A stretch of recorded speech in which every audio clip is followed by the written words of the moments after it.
즐거운 찬양 올려드린 것 감사합니다. 이 주변에 서로 인사하겠습니다. 잘 지내셨습니까?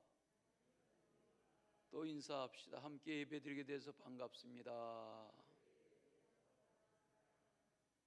오늘은 교회력으로 하면 변화주일이라고 합니다.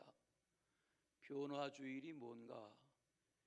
오늘 읽으신 본문의 말씀처럼 예수님이 이 땅에 계신 동안에 세 제자를 데리고 높은 산에 올라가셨을 때에 변화되셨던 그날을 기념하는 주일이 변화주일입니다. 오늘 말씀의 1절에 보시면 엿새 후에라는 시간이 기록되어 있어요. 엿새 후에. 그러면 엿새 전에 무슨 일이 있었기에 엿새라는 시간을, 날짜를, 기간을 말씀하는 것일까? 거기 앞에 장인 16장에 보면 21절에 예수님이 제자들에게 내가 이제 얼마 후면 순환을 당할 것이고 고난을 당할 것이고 십자가에 죽을 것인데 그 후 3일 만에 다시 살아나리라, 이런 말씀을 하신 적이 있습니다. 그런 말씀을 하신 엿새 후에 그런 내용입니다. 그러면 그 엿새 전에 그런 말씀을 하셨을 때 무슨 일이 있었는가? 베드로가 나서서 반응했습니다. 주님, 그럴 수 없습니다.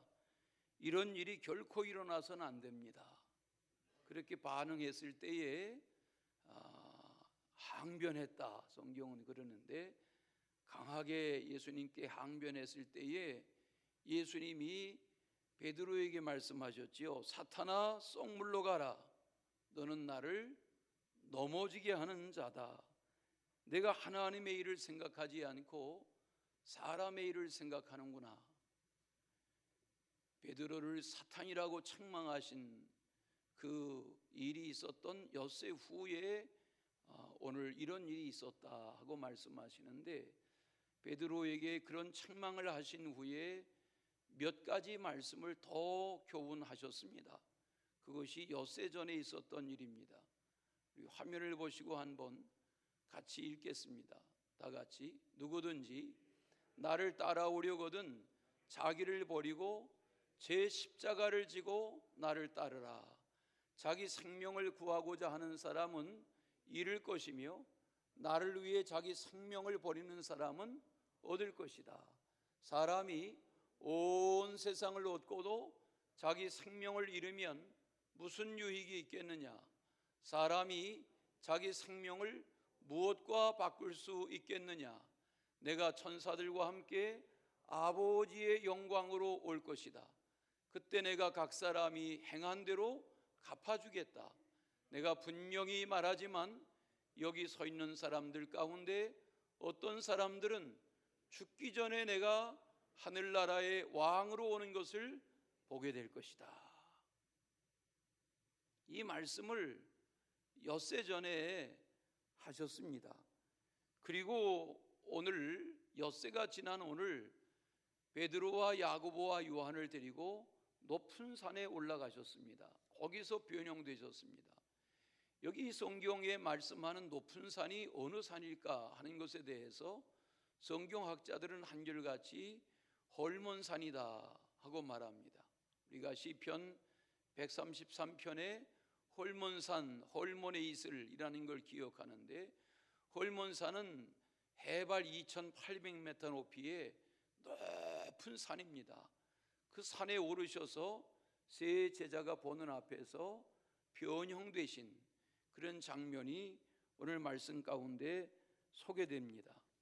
그러면 예수님이 변형되셨다, 예수님이 변화되셨다 하는 말이 뭔가 하고 궁금해하게 되지요.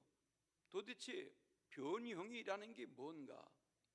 성경의 묘사대로 말하면 그 얼굴이, 예수님의 얼굴이 환하게 바뀌고 빛이 나고 예수님의 옷에서도 빛이 비쳐 나올 정도로 환한 형상으로 예수님의 모습이 변화되고 변형되셨다 하고 교훈합니다.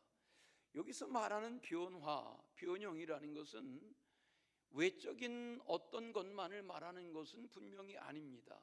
이것은 예수님이 하나님의 아들로 오셔서 신적인 권위를 가진 예수님에게 우리가 다 설명으로 이해할 수 없는 어떤 변화, 어떤 변형이 그날 그 산꼭대기에서 있었다 하는 사실을 시인해야 합니다.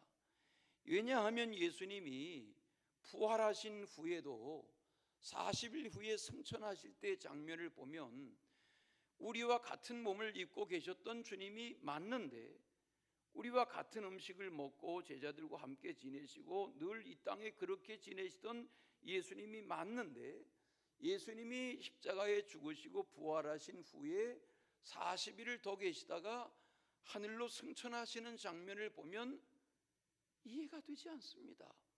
어떻게 저게 가능한 일인가? 그러나 하나님이 하시는 일이기 때문에 가능한 것입니다. 우리는 예수님의 이런 변화와 변형과 신비의 세계를 성경의 처처에서 접하게 됩니다. 이처럼 예수님의 생애는 하나님의 아들로서의 신비가 있습니다. 이걸 제자 중에 하나인 복음서의 기록자인 요한은 요한복음 1장 14절에서 이렇게 표현했습니다. 성경을 화면에서 읽겠습니다. 말씀이 육신이 되어, 다 같이 읽으세요. 말씀이 육신이 되어 우리 가운데 거하심에 우리가 그의 영광을 보니 아버지의 독생자의 영광이요 은혜와 진리가 충만하더라. 자, 잘 보세요. 여기 이 말씀이 무엇입니까? 말씀이 육신이 되었다. 무슨 말입니까? 예수님은 태초부터 계시던 말씀이신데 그 말씀이 육신이 되었다. 이것이 예수님의 탄생, 성탄절을 보낸 지 얼마 안 되는데 예수님의 탄생이 말씀이 육신이 되신 사건입니다. 그 말씀은 하나님과 함께 계셨는데 그 말씀은 곧 하나님이시다. 이 말씀은 예수님은 곧 하나님이시다. 그 이야기죠. 잘 이해가 되세요? 요한복음 1장 2절에 보면 이렇게 말씀해요. 그가 태초에 하나님과 함께 계셨고, 육신으로 이 땅에 오신 말씀이신 예수님은 태초에 세상 창조 이전에 하나님과 함께 계신 분이셨다. 이렇게 가르쳐 줍니다. 하나님이시며 말씀이신 예수님이 육신을 입고 이 땅에 오신 것이 성탄입니다. 그 예수님이 이 땅에 활동하시다가 변화산에 세 제자를 데리고 올라가셨는데 거기서 변형되셨습니다. 얼굴이 해같이 빛났습니다. 입으신 옷이 빛이 휘어졌습니다. 베드로가 깜짝 놀랍니다. 세 제자들이 다 땅에 엎드릴 정도가 됐습니다. 두려움 가운데 있게 됐습니다. 그런데 베드로가 나서서 이렇게 말합니다. 주님, 제가 너무 여기가 좋은데 주님을 위하여, 모세를 위하여, 엘리야를 위하여 초막 세 채를 지을 터니 여기 계시죠. 너무 신비한 황홀한 은혜로운 체험의 현장을 그렇게 예수님 앞에 말씀한 장면을 우리가 압니다. 그리고 그 장면에 빛난 구름이 덮쳤다. 열왕기상 8장에 보면 솔로몬의 때에 성전을 다 지었습니다. 그리고 다윗의 때에 법궤를 그 성전 안으로 모시는 거룩한 의식을 행합니다. 하나님의 성전에, 성소에 하나님의 법궤를 모시고 제사장이 돌아 나서는데 성소에 하나님의 임재의 상징인 구름이 가득하게 되었습니다. 성경 표현으로 하면 제사장이 성소에서 나올 때 구름이 여호와의 성전에 가득했다. 그런데 그 장면을 열왕기상 8장인데 11절에서 설명해 줍니다. 이는 여호와의 영광이 여호와의 성전에 가득한 것이다 그랬습니다. 오늘 예배하는 이 예배당에 하나님의 영광이 가득하기를 바랍니다. 예배하는 여러분의 마음속에도 걱정 근심 떨치고 예배하는 이 시간에 여호와의 영광이 가득해지시기를 바랍니다. 출애굽기에 보면 19장에 이스라엘 백성들이 홍해를 건너 애굽에서 광야에 나선 지 3개월이 됐습니다. 르비딤이라고 하는 곳에서 장막을 쳤는데 저기 높은 산, 시내산이 바라다 보입니다. 하나님이 그 시내산 꼭대기로 모세를 불러 올리십니다. 그리고 모세에게 말씀하십니다. 내려가서 백성들에게 3일 동안 성결을 하라. 옷을 다 빨게 하고 여인을 가까이 하지 말게 하라. 이렇게 명령하셨는데 그 말씀하신 셋째 날 아침 시간에 약속하신 그날 하나님이 그 시내산 꼭대기에 강림하시면서 백성들에게 나타나셨습니다. 그리고 말씀하십니다. 그 장면을 출애굽기에 읽다 보면 19장 16절인데 셋째 날 아침에 우레와 번개와 빽빽한 구름이 산 위에 있고 나팔 소리가 크게 들리니 진중에 있는 모든 백성이 다 떨었다 그랬습니다. 하나님이 약속하신 그날 그 시간이 되니까 빽빽한 구름 가운데 나팔 소리와 함께 하나님의 임재가 백성들에게 드러났다. 여기 빽빽한 구름이 산 위에 있고라는 말은 하나님의 임재를 표현하는 신구약의 표현들이 구름으로 표현되는 걸 봐요. 자, 그러면 오늘 말씀에는 빛난 구름 가운데 하나님이 말씀하시고 예수님이 변형됐다 했는데 그 빛난 구름 가운데 하나님이 무슨 말씀을 하셨는가? 그 말씀을 묵상하는 중에 오늘 성찬전에 은혜가 되시기 바랍니다. 첫째는 이는 내 사랑하는 아들이요. 하나님이 그 변화산에 오른 아들 예수님을 변형시키신 후면서 하신 말씀이 이는 내 사랑하는 아들이다 그러셨어요. 이런 말씀을 읽다 보면 성경을 웬만치 않은 분들은 무슨 장면이 생각나요? 예수님이 세례 요한에게 요단강에서 세례 받으실 때의 장면. 왜냐하면 마태복음 3장의 그 장면에 보면 이 말씀을 하셨거든요.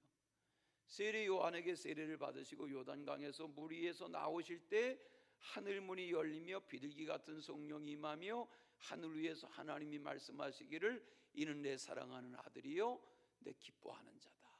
그 말씀하셨거든요. 그런데 그 똑같은 말씀을 오늘 이 변화산에서 변형을 체험하는 예수님에게 이 말씀을 다시 하셨습니다. 이는 내 사랑하는 아들이다. 시편에 보면 2편 7절에 너는 내 아들이라 오늘 내가 너를 낳았도다 이렇게 말합니다. 여러분, 아들이 누굽니까? 아들. 요즘도 여전히 그렇기도 하지만 많이 문화가 바뀌었죠. 그러나 과거에는 동서고금이 마찬가지인데 동서양이 마찬가지인데 아들을 낳지 못하면 며느리가 인정을 받지 못했습니다. 과거에는 특히 그랬습니다. 동서양이 마찬가지였습니다. 그래서 세 부인을 맞아들여서 아들을 낳기까지 했습니다. 어떤 가정은 딸만 낳고 또 딸만 낳는 며느리를 향해서 그 태어난 딸에게 이름을 지어줬습니다. 등남이다. 딸을 낳았는데 아들을 얻었다. 등남이라고 지었습니다. 이유는 다음에 가서는 아들을 낳겠다는 기대입니다. 어떤 가정은 딸만 줄줄이 낳으니까 필남이라고 짓기도 했습니다. 반드시 아들 낳을 거다. 그래서 필남이라고 지은 집도 압니다. 이처럼 동서양이 아들을 선호합니다. 요즘 우리가 사무엘상 대하고 계시고 이 사순절 기간에도 사무엘상을 계속 대할 텐데, 사무엘상의 시작이 뭡니까? 아들 낳지 못하던, 자식 낳지 못하던 여인의 이야기. 한나, 둘째 부인이 자녀들을 술술술술 납니다. 본부인인 한나를 격동시킵니다. 한나는 슬픔에 빠집니다. 성막에 나갈 때마다 울며 기도합니다. 슬픔에 빠져 있고 탄식합니다. 그런 한나의 아들 낳기 원하던 소원을 하나님이 들어주십니다. 그렇게 태어난 아들이 사무엘인데, 이 사무엘이 저지 떼기가 무섭게 하나님의 집 실로의 성막에 바칩니다. 나실인으로 자라기를 원합니다. 그렇게 낳은 아들 이 사무엘이 역사적인 인물 사무엘이 됩니다. 왜 아들 하냐면, 남녀가 평등한 세상인 것 같지만 세상은 여전히 아들을 선호합니다. 오늘 여기 하나님이 아들을 세상에 보내놓으시고 뭐라고 말씀하세요? 이는 내 사랑하는 아들이다. 아들이다. 딸만 키우시는 가정들은 억울하셔도 그냥 말씀을 들으십시오. 왜? 성경 이야기니까. 예수님은 마리아에게서 태어났습니다. 예수님은 마리아의 남편인 요셉의 손을 잡고 요셉의 무릎 위에서 요셉을 통해서 성장했습니다. 그러나 예수님은 요셉의 아들이 아니라 하나님의 아들이셨습니다. 하나님께서 오늘 여기 변화산에 나타나셔서 예수 그리스도에게 말씀하십니다. 이는 내 사랑하는 아들이다. 요즘 무슨 못된 애비들에 대한 이야기가 뉴스에 간혹 나오죠. 자녀를 굶겨 죽였다, 때려 죽였다, 이런 이야기들이 나오지만 그건 비정상적인 병리적인 가정의 사건의 이야기고, 정상적인 가정의 아비라면 아들을 사랑하는 게 정상이죠.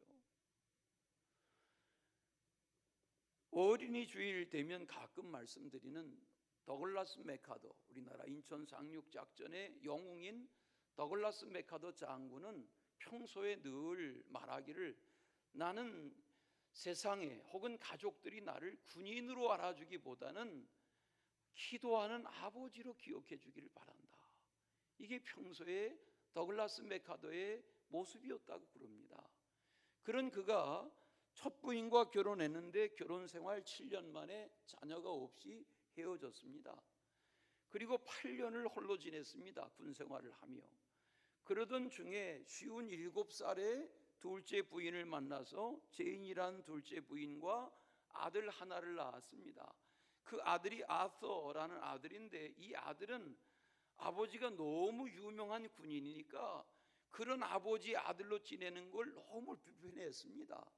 그런데 이 아들은 음악적인 기량이 뛰어나서 악기를 잘 다루고 나중에는 뉴욕에서 색스폰 연주자로 지내면서 평범한 음악인으로 인생을 지냈습니다.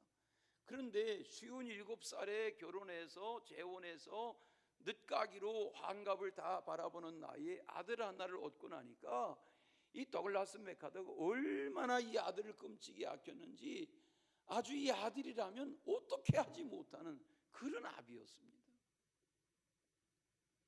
그런 저가 태평양 전쟁을 치르던 전쟁터에서 늘 아들을 생각하며 하나님 앞에 기도한 아들을 위한 아버지의 기도, 이게 우리에게 알려진 유명한 기도죠. 내게 이런 자녀를 주옵소서. 약할 때 자기를 돌아볼 줄 아는 여유와 두려울 때 자신을 잃지 않는 대담성을 가지고 정직한 패배에 부끄러워하지 않고 태연하며 승리에 겸손하고 온유한 자녀를 내게 주옵소서. 생각할 때 고집하지 않게 하시며 주를 알고 자신을 아는 것이 지식의 기초임을 아는 자녀를 내게 허락하옵소서. 오나옵나니 그를 평탄하고 안이한 길로 인도하지 마시옵고 고난과 도전에 직면하여 분투 항거할 줄 알도록 인도하여 주옵소서.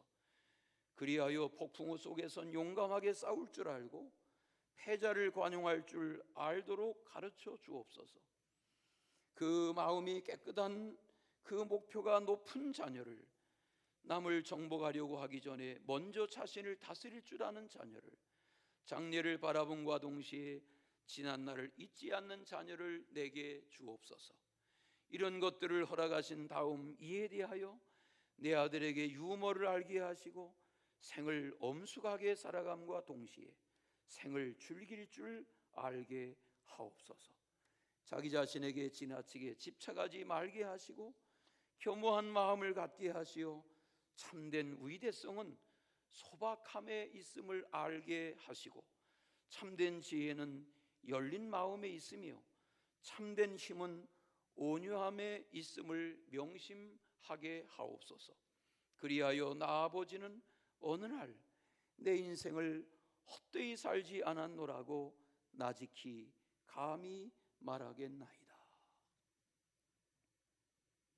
오늘 하나님이 이 세상에 고난의 길을 걷도록 내어보내신, 십자가를 향하여 나아가고 있는 아들, 이제 얼마 후면 고난을 겪고 십자가에 죽임당할 이 아들을 변화산에서 변형시키시며 말씀하세요.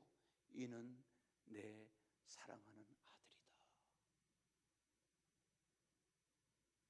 오늘 이 땅의 모든 자녀들이 하나님의 아들이 되어서, 하나님의 딸이 되어서 어떤 환경, 부모가 헤어졌던 결손 가정이든 친할아버지 혹은 외할머니의 손에서 자라나던 전쟁 상태에서의 그런 아이들이든 지금 저 지진의 현장에서 생명의 건져진 아이들이든 어떤 가정의 아이들이든 고아원에서 자라는 아이일지라도 이 땅의 모든 아들들, 이 땅의 모든 자녀들이 하나님의 사랑받는 자녀들로 자라나기를 소원합니다. 두 번째는 내 기뻐하는 자다 그러셨어요. 아들을 변형시키시며 순환의 길을 가고 있는, 십자가의 길을 향하여 나가고 있는 이 아들을 향해서 하나님이 말씀하세요. 세례하시던 그날, 세례받던 그날에 하셨던 말씀을 다시 또 하세요. 이는 내 기뻐하는 자다 하고 말씀하세요. 성경에 그 많은 사람들이 나오는데 두 종류로 나누면 한 종류는 하나님이 기뻐하신 인생들이고 한 종류는 하나님이 기뻐하지 않으신 인생들이죠. 가령 이삭의 아들 리브가로 인해서 태어난 쌍둥이 아들 에서와 야곱으로 말하면 동생 야곱은 하나님이 기뻐하신 아들이었고 형 에서는 그 부모도 근심한 아들이었고 하나님도 기뻐하지 않으신 아들입니다. 한 어머니가 낳았지만 쌍둥이지만 저들은 너무 달랐습니다. 야곱은 사랑받는 아들이었고 에서는 부모에게 근심이 되었습니다. 이 무슨 말입니까? 창세기 읽다 보면 26장 35절에 에서는 아버지 이삭과 어머니 리브가의 마음에 근심이 된 아들이었다. 뿐만 아니라 하나님도 이 에서를 기뻐하지 않으셨습니다. 이게 무슨 말이냐면 에서는 하나님의 뜻대로 살질 않았습니다. 나이 40에 장가를 드는데 해쪽 속에 여인 둘을 동시에 취해서 살았습니다. 이게 부모에게 근심이 되었는데 나중에 이 에서의 생은 말라기 1장 2절의 말씀처럼 하나님이 기뻐하지 않으시는 인생이 되고 말았습니다. 예수님의 제자 중에 베드로와 가룟 유다를 비교해 보십시오. 가룟 유다도 예수님을 배반했고 베드로도 예수님 배반하고 부인하고 저주하고 도망갔던 인생인데 베드로는 가룟 유다처럼 주님 버리고 도망갔었지만 회개하고 뉘우치고 돌아와 성령 받고 역사적인 하나님의 기쁨이 되는, 주님의 기쁨이 되는 초대교회의 훌륭한 인물로 삼습니다. 그러나 배반하고 등지고 도망가 버렸던 가룟 유다는 뉘우치고 돌이키지 못하고 예수님의 마음에 기쁨이 되지 못하는 그런 생으로 자기 생을 마감하고 말았습니다. 어찌 보면 사랑받는 것도 선택입니다.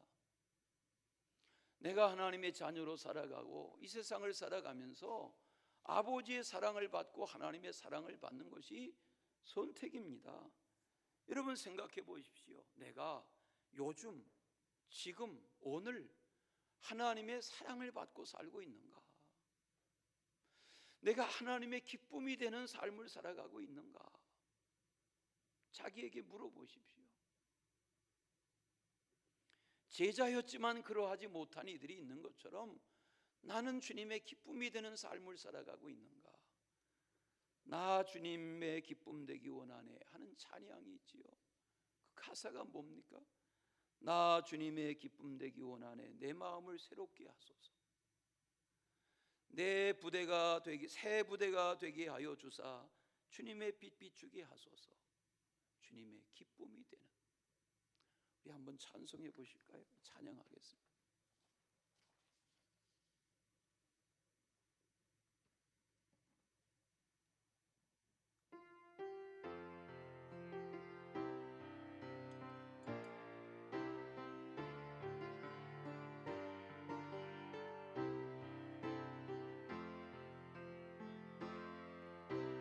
나 주님의 기쁨 되기 원하네. 내 마음을 새롭게 하소서. 새 부대가 되게 하여 주사 주님의 빛 비추게 하소서. 내가 원하는 한 가지 주님의 기쁨이 되는 것. 내가 원하는 한 가지 주님의 기쁨이 되는 것. 겸손히 내 마음 드립니다. 나의 모든 것 받으소서. 주의 깊이 끝게 씻어 주사 주의 길로 행하게 하소서. 내가 원하는 한 가지 주님의 기쁨이 되는 것. 내가 원하는 한 가지 주님의 기쁨이 되는 것.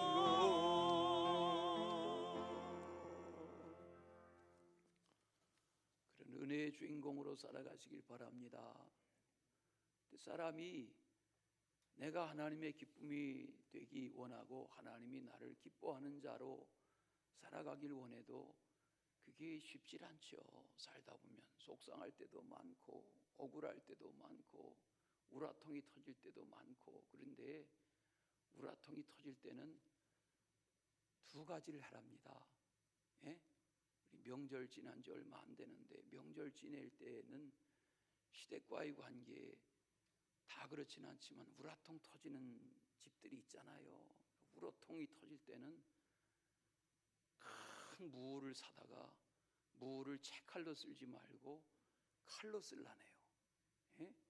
무를 아주 칼로 채를 써는데 아무 소리 하지 말고 우라통 터질 때는 무를 채 썰다 보면 우라통이 풀린다네요. 근데 그 심리학자가 하는 얘기로는 싹싹 이렇게 하다 보면 마음이 진정된답니다. 한번 해보세요. 또 우라통이 터질 때는 빨래를 해래요. 예? 요즘은 세탁기로 빨래하는데 세탁기로 하지 말고 빨래를 해라 말이요. 남편 바지를 이렇게 빨래하고 남편 와이셔츠 빨래하고 시아버지 속옷 빨래하고 그러면서 빨래를 두드려 패는 거예요.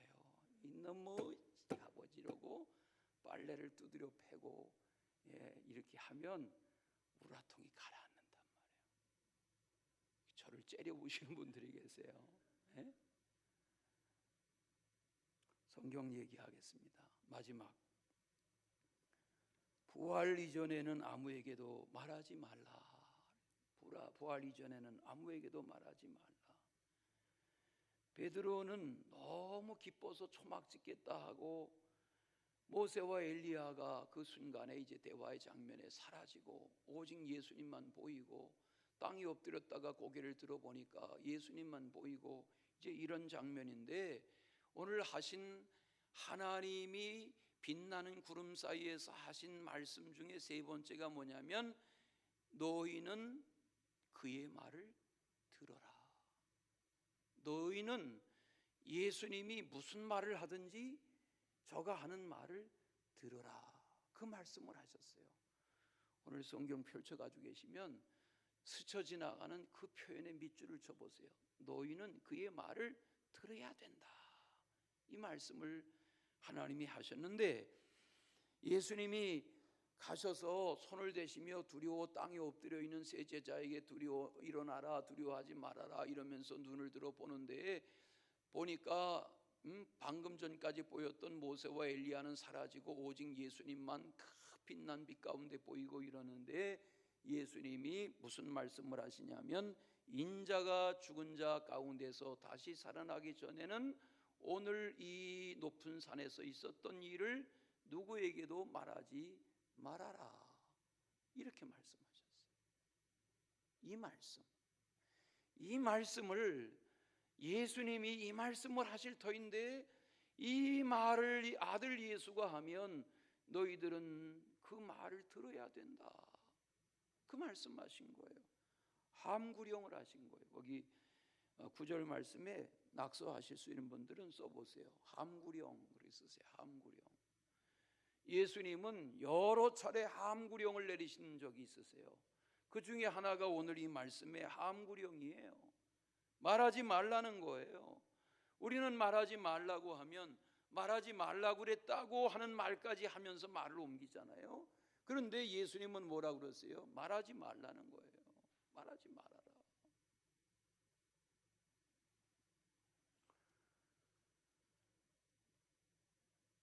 마태복음 8장을 보면 몇 가지 예를 드리고 성찬할 텐데, 마태복음 8장에 보면 4절에 나병 환자에게 손을 내밀어 고치시면서 뭐라고 그러셨냐면, 삼가 아무에게도 이르지 마라 그러셨어요. 함구령을 내리셨어요. 마태복음 9장에 보면 30절에 다윗의 자손이여 우리를 불쌍히 여겨주세요 하고 나오는 두 앞 못 보는 사람의 눈을 떠서 보게 하시면서 삼가 아무에게도 알리지 말라 하고 함구령을 내리셨어요. 마태복음 12장에도 보니까 16절에 한쪽 손 마른 사람을 안식일에 고쳐주시고 안식일에 또 다른 많은 병자들을 고쳐주시면서 말씀하셨어요. 자기를 나타내지 말아라, 함구령을 내리셨어요. 마태복음 16장에도 보니까 앞에 장인 16장 20절에 자기가 그리스도인 것을 아무에게도 이르지 말라, 함구령을 내리셨어요. 이거 왜일까? 오늘 말씀에도 함구령을 내리셨는데, 이유가 뭐냐면 예수님에 대한 당시의 백성들의 기대가, 저분이면 우리를 로마에서 해방하고 저분이면 우리의 필요를 채울 임금이 될 텐데 하는 기대가 너무 컸기 때문에 세상 사람들로부터 오해받지 않게 하시려고 예수님의 이런 변화의 일들을 알리지 말라 하셨어요.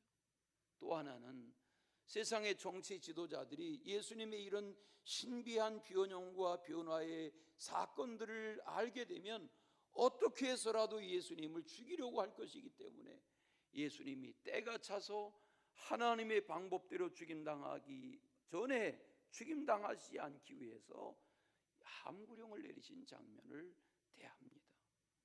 예수님께서 이런 날들을 다 지내시고, 함구령을 내리신 날들을 지내시고, 시기를 받고 모함을 받고 괄시를 받고 붙잡히고 고난을 겪고 다 빨가벗김 당하고 십자가에 달려 죽으시는 그런 날들을 거쳐서 예수님께서 이 땅의 구원을 이루시는데, 예수님의 십자가의 죽음을 다 진두지휘하던 백부장이 십자가 꼭대기에서 운명하신 예수님의 죽음을 목격한 거기 병사들과 함께 이렇게 말합니다.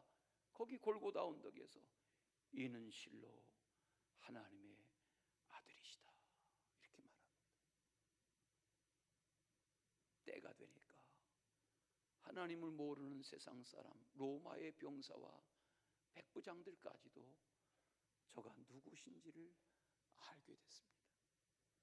오늘 참여하는 성찬과 함께 시작될 사순절 말씀 순례를 통해서 올 한 해 주님을 좀 더 잘 알아가는 그런 은혜의 해가 되시기를 축원합니다. 사랑의 주 하나님 아버지, 우리를 긍휼히 여기시며 불쌍히 여겨주시고 하나님의 은혜를 더하시며 주께서 이 땅에서 하신 말씀이 무엇인지를 깨닫는 믿음의 사람들 답게 하여 주옵소서. 예수 그리스도의 이름으로 기도하옵나이다.